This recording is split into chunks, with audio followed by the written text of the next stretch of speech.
Muy bien, en este martes 4 de enero, primer programa de nuestro podcast electoral del año 2022. Aprovechamos de saludar y de desearle un muy buen año a nuestros queridos panelistas Pepe Out y Darío Paya, que están con nosotros en este año que comienza. Esperamos que hayan tenido muy buenas fiestas.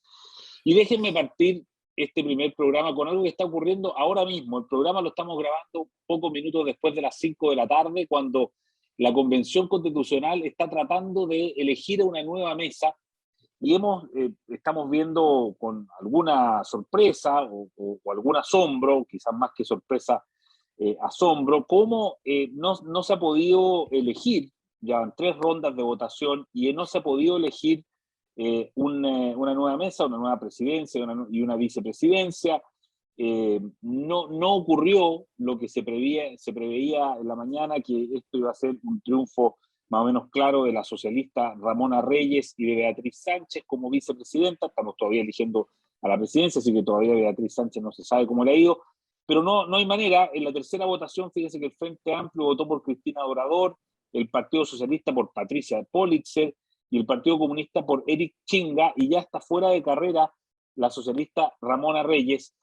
Estamos viendo una votación aquí dentro de la izquierda a cuatro pistas distintas y desde afuera quizás cuesta un poco entender cómo puede ser esto, más encima cuando tenemos una coalición ganadora del Frente Amplio y el Partido Comunista que están próximos a asumir el poder el 11 de marzo. Sin embargo, en la Convención Constitucional ese acuerdo, esa alianza no se ve. Pepe Out, ¿cómo explicamos esta situación? Bueno, no es tan distinto de lo que ocurrió para la primera nominación. Recuerda que el Frente Amplio y el Partido Comunista apoyaron candidaturas distintas. El Partido Comunista apoyó una candidatura en alianza con la Lista del Pueblo y pueblos originarios, y el Frente Amplio se sostuvo en alianza con el Partido Socialista y las otras fuerzas de centro izquierda. Y finalmente es la decisión de la derecha la que inclina la balanza, porque ninguna de las fuerzas tiene los 78 votos necesarios, que son la mitad más uno de los convencionales, ni la Alianza Pro Dignidad, que en la convención no existe, porque en verdad el eje de gobernabilidad está más bien en la alianza entre el Frente Amplio y el Partido Socialista. El Partido Comunista ha trabajado más bien en conjunto con las agrupaciones salidas de la explosión de la Lista del Pueblo.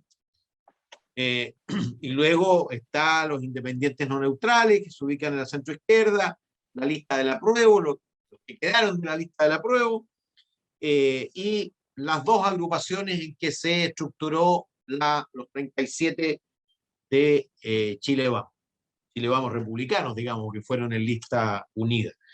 Y lo que ha ocurrido hasta la segunda votación era muy previsible. Es decir, casi en empate la candidata socialista apoyada por el Frente Amplio con la candidata de Chile Vamos, que saca 32 votos por ahí. En la segunda se mantiene, por supuesto, la de Chile Vamos y crece hasta 54 votos la candidata socialista, porque consigue el apoyo de independientes no neutrales y de la Lista del Apruebo.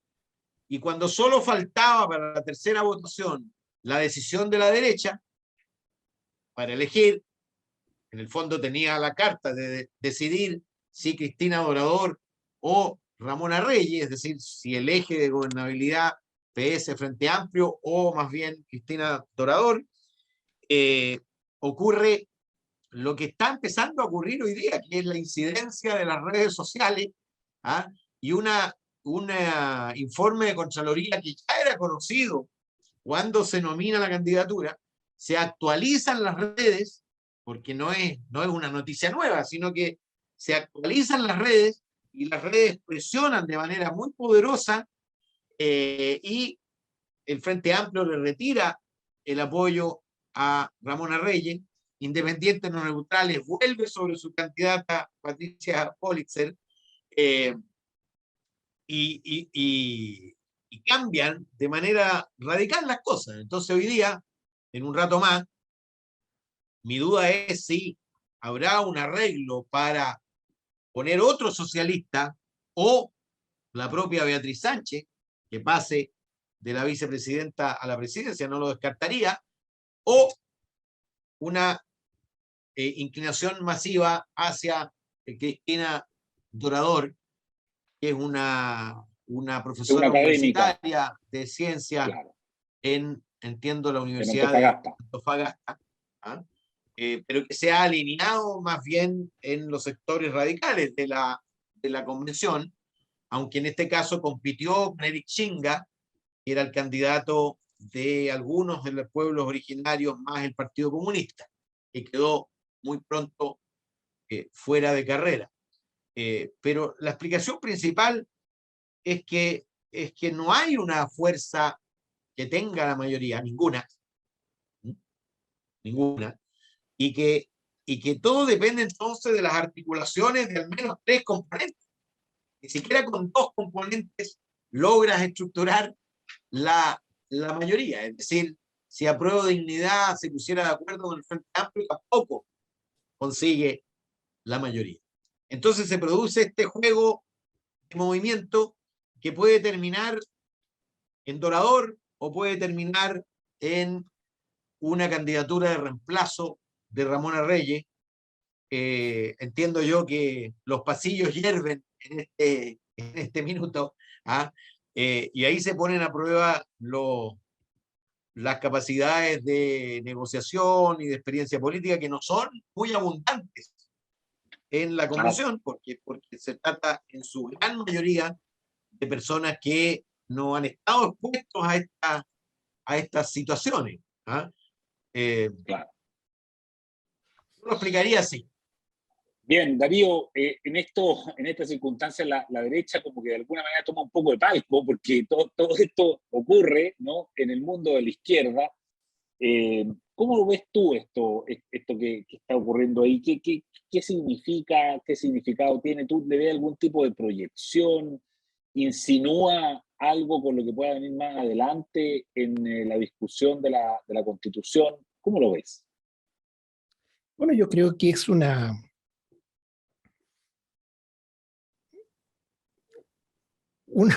manera muy gráfica de constatar uno de los grandes problemas que tiene Chile hoy día.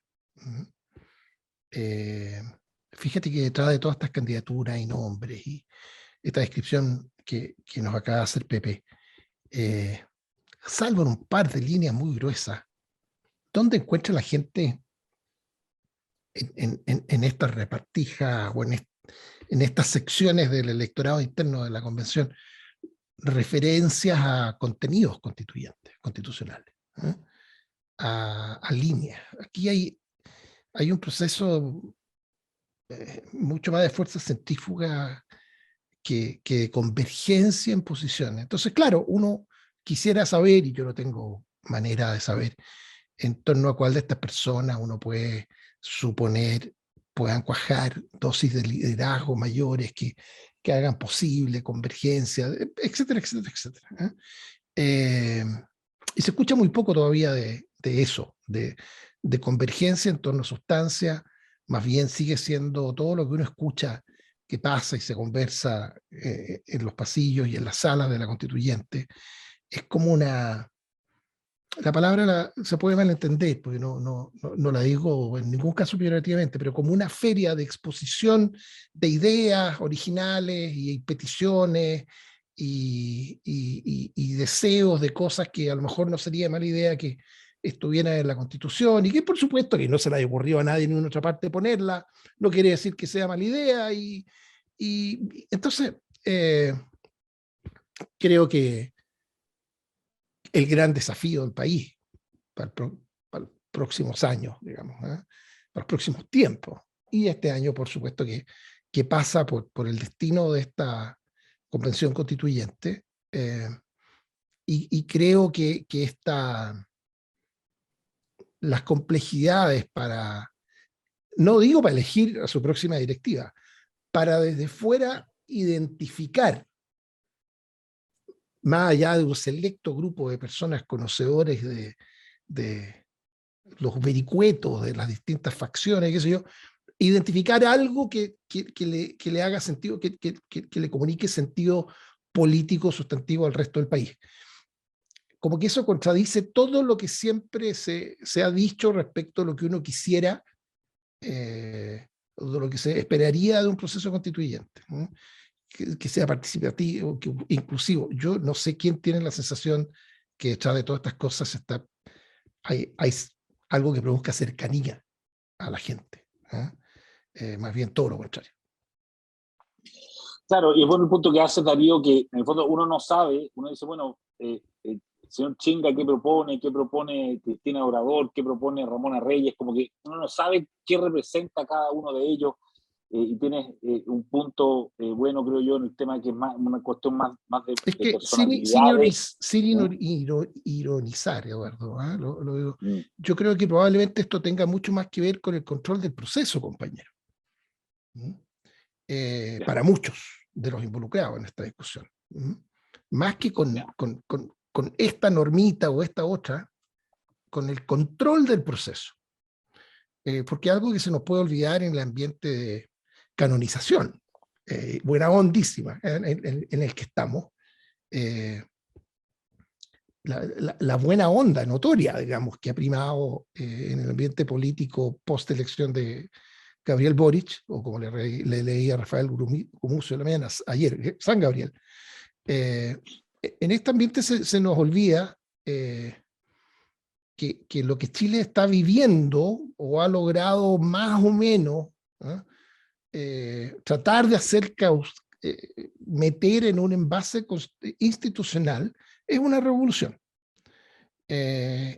Y personas que se sienten protagonizándola y que se sienten que la gatillaron y sienten como responsabilidad propia tener la mayor cantidad de influencia y control del proceso, compañero. Entonces creo que eso es lo que hace que la lógica de algunas de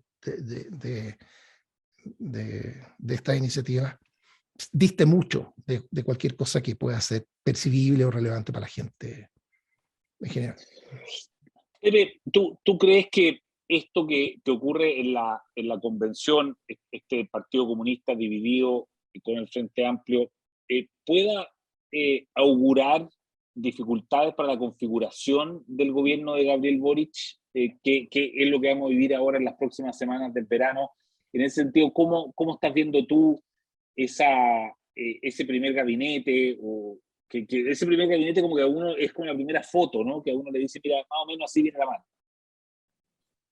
Primero quisiera terminar con la convención diciendo que lo que está en juego en la práctica es la dupla y luego la mesa, la medida en que esa dupla se orienta a la búsqueda de los 2/3.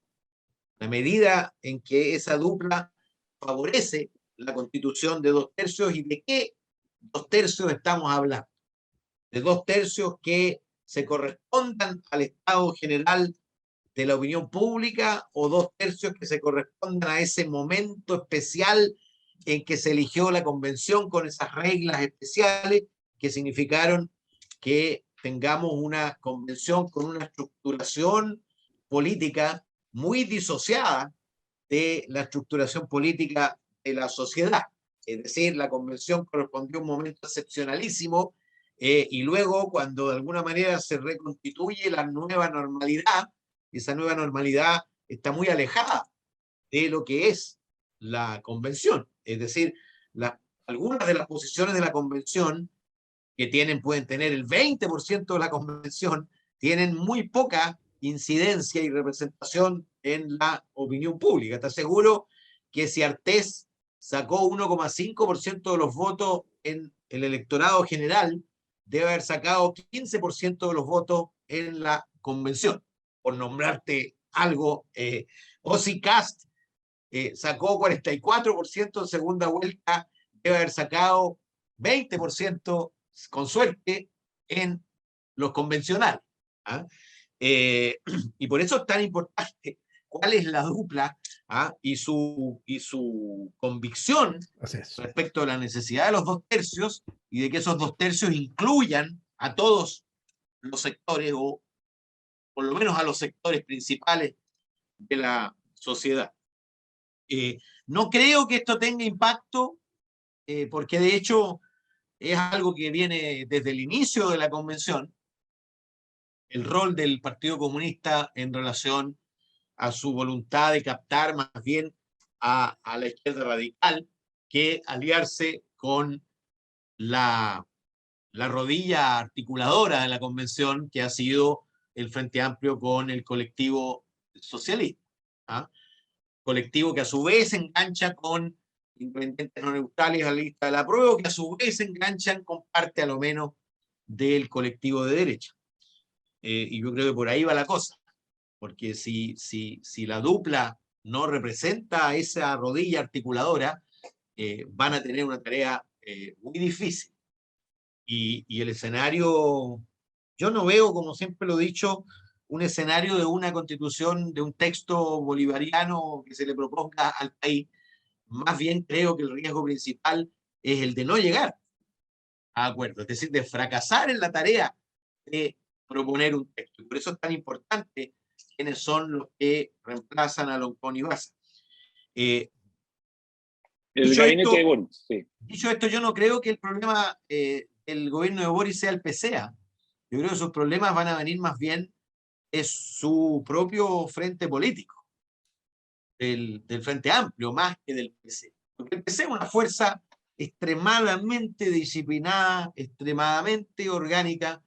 Las veces que ha gobernado, que ha participado en gobiernos, como la Unidad Popular, por ejemplo, fue el Partido Socialista el que se disoció en la estrategia de Allende, y más bien el Partido Comunista estuvo hasta el final aliado muy estrecho y principal factor de gobernabilidad de Allende. Fue el Partido Socialista, su avanzar sin transar, su ir más allá del programa, etcétera, lo que provocó la crisis, o fue parte protagónica de la crisis. Lo mismo con el gobierno de la nueva mayoría. Los votos más disciplinados con que uno contaba en todas las materias eran los votos comunistas, y particularmente por la importancia que han tomado las nuevas líderes del Partido Comunista. Estoy hablando de Carol Cariola, de Camila Vallejo, con quien el presidente electo tiene un vínculo más allá incluso del vínculo entre el Frente Amplio, su partido, y el Partido Comunista.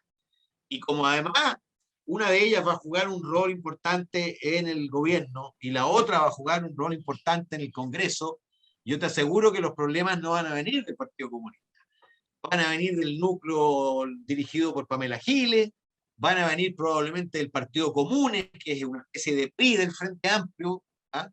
Ya vimos lo que ocurrió en la candidatura senatorial, la renuncia del partido, de la mesa del partido, en fin. Yo creo que por ahí van a venir más bien los desmarques y los desórdenes. No creo que vengan del Partido Comunista. Ahora, el desafío que tiene Gabriel Boric es un desafío mayor, porque va a instalar la foto inicial, aun cuando todos sepamos que esa foto inicial tiene 6 meses, digamos. Es el primer gabinete hasta el plebiscito en la práctica, creo yo. El plebiscito va a marcar un segundo periodo, y si es exitoso, como espero que lo sea, o por lo menos estoy seguro que el gobierno va a jugar para que lo sea, y exitoso se llama constitución que permita un buen gobierno después de aprobada, y luego una alta proporción de apruebo para ese texto. Y por lo tanto, yo apostaría a que Gabriel Boric y por lo menos las fuerzas políticas que lo sustentan de manera más orgánica jueguen a favor del acuerdo lo más amplio posible, porque tanto más amplio sea el acuerdo, tanto mayores probabilidades tiene de ser mayoritario el apruebo. No le conviene a Gabriel Boric una constitución estrecha, votada estrechamente, porque no le daría el segundo aire a su mandato. Ahora, la pregunta es, primero, ¿cómo conjuga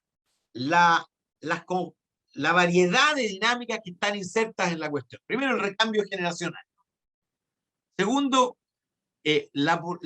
digamos, la novedad respecto de lo ya presente. ¿Cuántos serán rostros nuevos que ustedes van a tener que empezar a googlear y a ver sus currículos, etcétera? Yo creo que el gobierno, de manera mayoritaria, va a ser de nuevas figuras de la política, de desconocidos.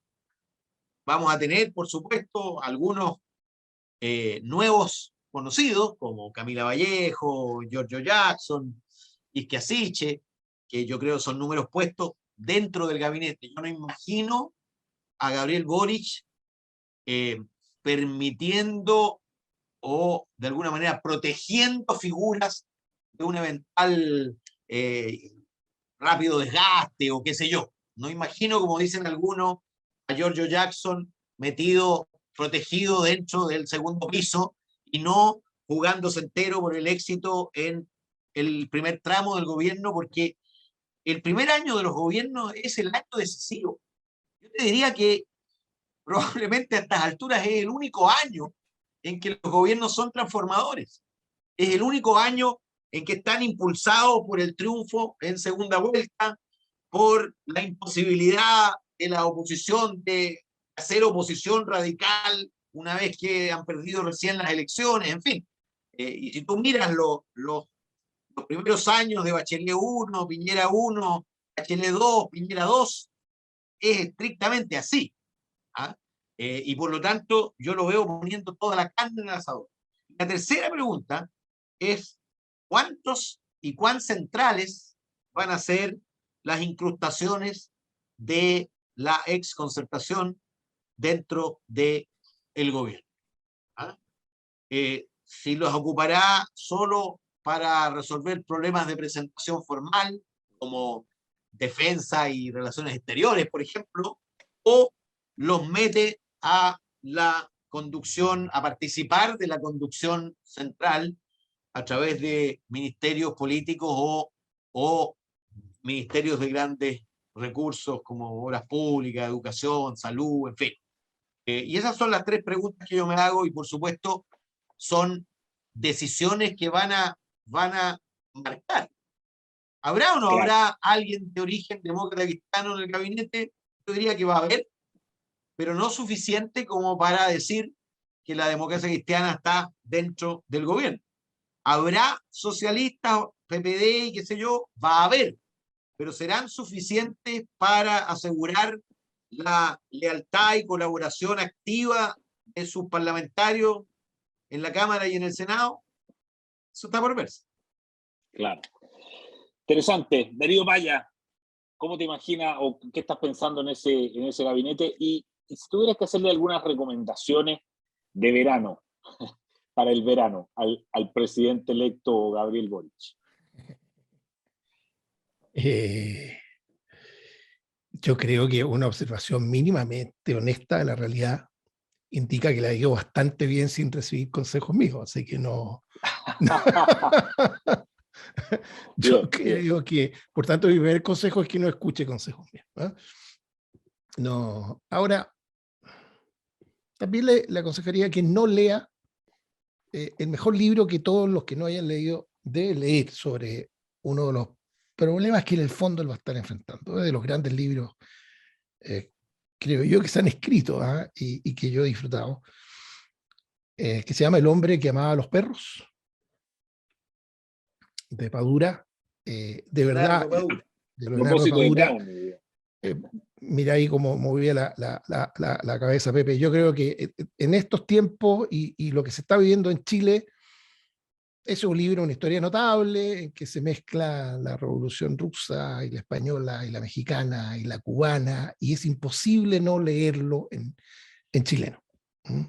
Y es, en fin, es la historia de esa tensión entre los que creen que siempre se requiere una barricada más y los que creen que aquí hay que ordenar la cosa, y en fin, sobre las grandes fuerzas que va a tener que equilibrar.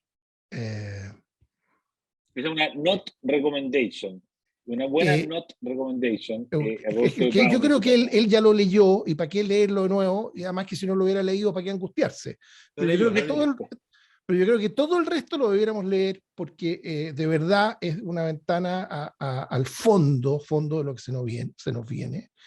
Y yo creo que el gran desafío de él, de su gobierno, es el del país. El tema central es el constituyente. O sea, piénsalo tú incluso en una perspectiva programática. Pepe dijo el primer año para hacer transformaciones. Bueno, de verdad, si el objetivo es hacer transformaciones, ¿qué herramienta más potente para eso que la Constitución? ¿Acaso no vale una Constitución hecha de acuerdo a la visión programática que él tenga, que la cortara en el periodo? Entonces, yo creo que el desafío del país es si lo que yo creo, con bastantes pocas dudas, va a ser una moderación estratégica. Yo creo que los primeros meses van a ser de moderación, justamente por no arriesgar el resultado de la constituyente. Yo creo que es muy importante para el gobierno y para el resultado que desde la izquierda, y mientras más a la izquierda con mayor razón, se espera de la constituyente, que no se cumpla desde el gobierno ninguno de los anuncios que los que votamos por los otros candidatos hemos hecho de lo que significa potencialmente para el país la llegada de estas fuerzas políticas a la moneda. La pregunta es, y ese es el desafío, si esa moderación estratégica se transforma en una moderación sustantiva e institucional que se ve reflejado en un texto constitucional. Yo soy franco, tengo pocas esperanzas de aquello, pocas. Y ahí de nuevo, la pregunta es si junto con un clima de moderación que no amenaza a la constituyente, el gobierno se aplica por conseguir una constitución moderada, coherente con lo que entiendan a esas alturas del desafío gigantesco que es lograr que los países progresen. No es casualidad que al barrio le vaya como le vaya, como le ha ido. En fin, pero todo el resto le damos a Padura, de todas maneras. Yo lo voy a releer este verano. Bueno, para angustiarme. Vamos a releerlo de todas maneras. Lo vamos a ir a buscar ahí a la. El hombre que amaba a los perros. El hombre que amaba a los perros es. No, sería un spoiler decir. Claro, no se puede. Pero es clave. Es clave. No, lo vamos a leer con gran atención y en un par de programas más lo vamos a volver a comentar. Oye, gran regreso, ¿qué quieren que les diga? De esta semanita que nos dimos de descanso. Van a estar pasando muchas cosas, va a venir el nuevo gabinete que vamos a poder comentar, etcétera, etcétera. Así es que felices de que estén con nosotros de vuelta, Darío Paya y Pepe Out, y nos encontramos la próxima semana. Chao. Chao. Muchas gracias. Haz que estos contenidos lleguen más lejos haciéndote miembro de la Red Libero. Hola, si aún no lo has hecho, te invito a suscribirte aquí en nuestro canal de YouTube. Estarás al día con programas y contenido que no encontrarás en otra parte.